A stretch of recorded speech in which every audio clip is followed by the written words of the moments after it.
सर्वांना क्रांतिकारी जय भीम। तर सर्वात आधी हा व्हिडिओ बघा।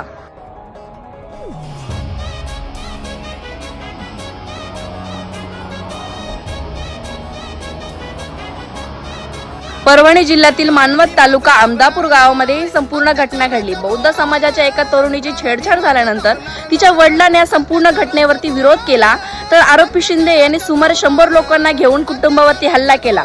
या संपूर्ण प्रकारामध्ये महिला, मुले, वृद्ध गंभीरपणे जखमी झाले। कोणीच त्यांच्या मदतीसाठी आलं नाही, ना ॲम्ब्युलन्स आली, कोणीच त्यांची मदत केली नाही। शेवटी ना पीडित लोक, जखमी लोक ना स्वतः रुग्णालयात पोहोचले। पीडितांचं म्हणणं आहे की जाती हत्येच्या भेदभावामुळे ना कोणी त्यांची मदत केली नाही। अरे कधीपर्यंत चालणार आहे हा जाती हत्येचा संघर्ष? अरे लाजा वाटू द्या तुम्हाला थोड्याशा तरी। जर तुमच्याकडून कोणत्या महिलेचा ना सन्मान होत नसेल ना तर हातात भांगड्या भरून घ्या। असं जगण्यावर आहे ना थू आहे तुमच्या। आणि हा जोपर्यंत पीडित कुटुंबाला ना न्याय भेटत नाही ना तोपर्यंत हा प्रत्येक आंबेडकरवादी भीमसैनिक त्यांच्या पाठीशी उभा आहे आणि त्यांच्यासाठी झटेल आणि संघर्ष सुद्धा करेल। सर्वांना क्रांतिकारी जय भीम।